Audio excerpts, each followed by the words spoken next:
এই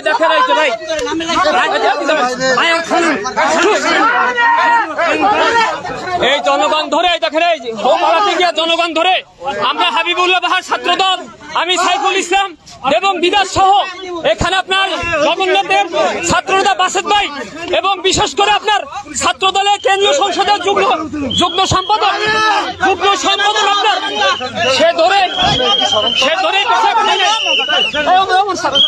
এই দেখেন আমরা এখন পুলিশের হাতে আমরা দিয়ে দিলাম, সমর্থ করলাম। কেন সে আরেস্ট হবে না, কেন সে চালানো হবে না? আওয়ামী লীগের দোসর তাকে কোনোভাবে ছাড়া হবে না। আমাদের হাবিবুল্লাহ বিশ্ববিদ্যালয়ের 2টা ছাত্র শহীদ হয়েছেন, আপনার 100 আহত হয়েছেন। এখানে আপনার এই যে গুলিবিদ্ধ অমর ছিল 18 তারিখে ছাত্রলীগের একেবারে অ্যারেস্ট করতে হবে। আমরা পুলিশের হাতে বারবার তুলে দেওয়ার পরও পুলিশ কেন ছেড়ে দিচ্ছে সেই জবাব পুলিশকে দিতে হবে। আমরা অ্যারেস্ট চাই, ছাত্র জনগণ পালাবার সময় দেখে হাতে নাতে ধরা হয়েছে ভাই। ইতিমধ্যে আমরা এই দেখেন জনগণ তাকে গণদোলায় দিয়েছে আওয়ামী লীগের দোসর অভিনেতা সিদ্দিক। আমরা তাকে থানায় আমরা ডিবি অফিসে নিয়ে আসছি, কিন্তু ডিবি কোনো কার্যক্রম করছে না। বারবার বলছি এখন পুলিশ নিয়ে আসছে, তাকে রমনা থানায় অবশ্যই সোপর্দ করতে হবে।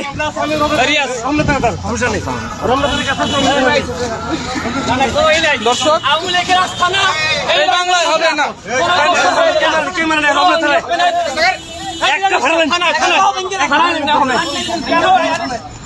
ভাই কেন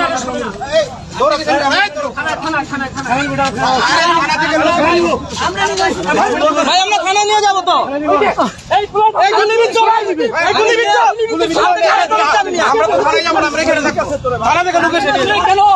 কেন নেবেন না থানায় আপনারা?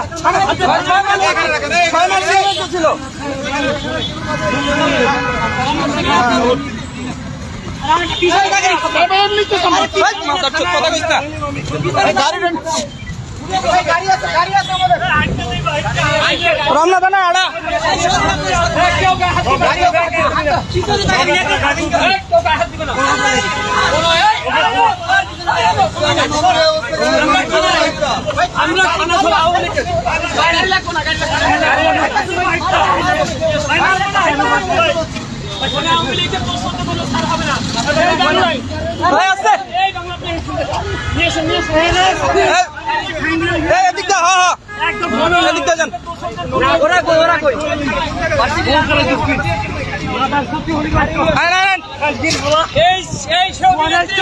তিনি তারিক রহমানকে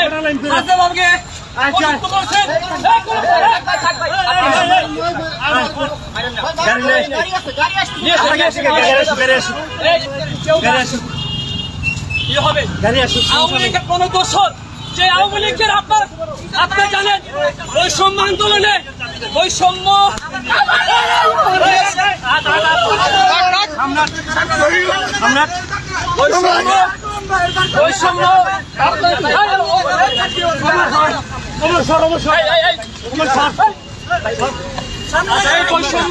আন্দোলনে যে আপনার সাধারণ শিক্ষার্থীর উপরে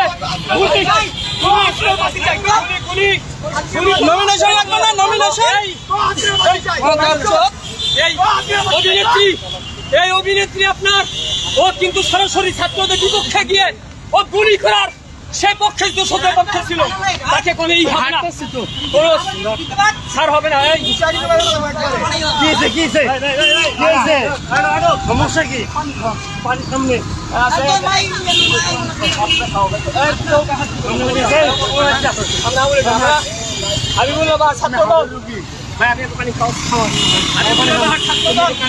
আপনি জানেন ভাই, আমাদের 2 জন শহীদ হয়ে গেছেন, 100 রুপায় হাত হয়েছে, গুলিবদ্ধ ছিলেন, দেরি হবে না।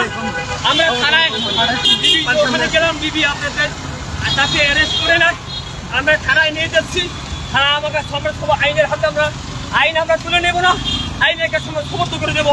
আইনের প্রতি আমরা সবাই শ্রদ্ধাশীল, বিশ্বাস করি এই বাংলা জমিনে কোন আওয়ামী লীগের দোষর, সে অভিনেত্রী হোক, সে ক্রিকেটার হোক, যাই হোক, তাদের কোনো ছাড় হবে না।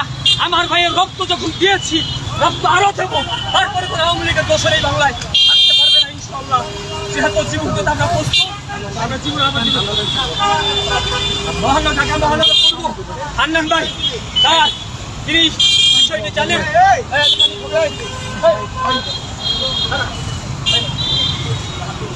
আমরা চাচ্ছি আইনের কাছে তুলে দেব, আইন অবশ্যই তাদের বিচার করবে।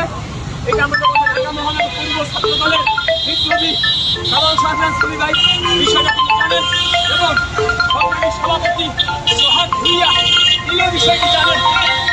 আমাদের সেই 2000 ভাইকে নির্মমভাবে আপনার জঘন্যতমভাবে সেই খুন করেছেন, গুলি করে হত্যা করেছেন, এবং লাশকে পুড়িয়েছেন। ভাই সেই সিদ্দিক ভাই অভিনেতা, সেই অভিনেতা দেখো অনেক অভিনেতা ভাই বৈষম্যের পক্ষে এই সিদ্দিক, এই কুলাঙ্কার, এই জঘন্যতম লোক, সে কিন্তু বৈষম্য আন্দোলনের পক্ষে ছিলেন না। এ কিন্তু ডিরেক্ট হাসিনার পক্ষ নিয়ে, দোষণ নিয়ে সাধারণ শিক্ষার্থীদের বাংলাদেশের বিপক্ষে তিনি দাঁড়িয়েছিলেন এবং বাংলাদেশের ছাত্রদের যে পরিমাণ খুন করেছিলেন তাদের পক্ষে তিনি দাঁড়িয়েছিলেন একটিমাত্র আসনের জন্য। কিন্তু ভাই এই অভিনেত্রীকে আমরা সেদিন বয়কট করেছি, যেদিন সাধারণ শিক্ষার্থী তাদেরকে পাই নাই। আমি বলতে চাই যে অভিনেত্রী হোক যাই হোক, কিন্তু আওয়ামী লীগের যে দোষর তার বিচারে বাংলা জমিনে হবে, আওয়ামী লীগের আস্থা নেই বাংলাদেশে হবে না। এক স্পষ্ট বার্তা বলতে চাই, সে ক্রিকেটার হোক, সে অভিনেত্রী হোক, কোন আওয়ামী লীগের দোষরে বাংলাদেশ হবে না, তার বিচার হবে। ডিবি কার্যালয়ে ডিবি বলছে থানায় সমর্থন করতে চাই। আমরা ডিবিকে বিশ্বাস করি না, আমরা নিজেরাই থানায় সমর্থন করতে ছাত্র দল আমাদের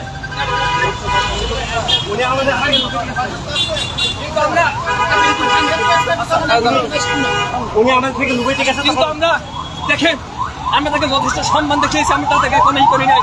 জনগণ তাকে দেখে সৃষ্টি করছে। ঢাকা মহানগর পূর্ব ছাত্র দলের বিপ্লবী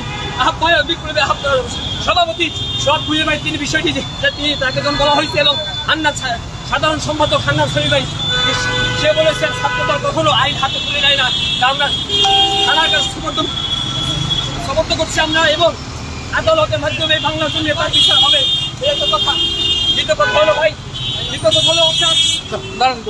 ছাত্র দলের কেন্দ্রীয় সংসদের অল্প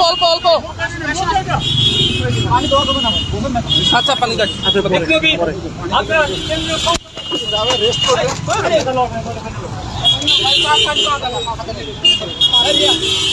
কেন্দ্রীয় কেন্দ্রীয় সংসদের আপনার দুটো সংযোজক জগন্নাথ বিশ্ববিদ্যালয়ের আপনার সাবেক ছাত্রনেতা আসিফ ভাই তাকে ধরা হয় ভাই। আমরা কিন্তু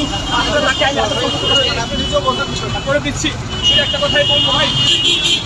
বাংলাদেশের মানুষের একটা উদ্দেশ্য কথা বলতে চাই, ছাত্রদল সবসময় ন্যায়ের পক্ষে ছিল, কোনো ন্যায়ের পক্ষে আছে, সবসময় ছাত্রদল অন্যায় বিরুদ্ধে জীবন দিয়েছে, লড়াই করেছে, সংগ্রাম করেছে, এখনো আছে। কোন দোষরে ছাত্রদল বিগত দিনও ক্ষমা করেন, এখনো করবে না, ভবিষ্যতে ইনশাল্লাহ করবে না। যদি জীবন দিতে হয় আমার যে ভাই বোনেরা খুব হয়েছেন, শহীদ হয়েছে, আমি সাইফুল আবার শহীদ হবো, কিন্তু আওয়ামী লীগের সাথে কোনো আতাত না, আওয়ামী লীগের দোষদের সাথে কোনো আতাত না। দোষদের অবশ্যই এই জমিনে বিচার হবে ইনশাল্লাহ।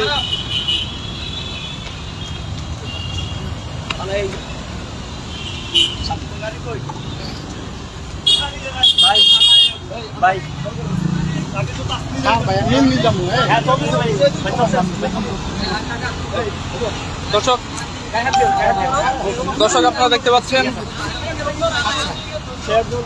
আওয়ামী লীগের একজন দালাল সিদ্দিককে আমরা ছাত্র জনতা হাতে পেয়ে পুলিশে হস্তান্তর করছি।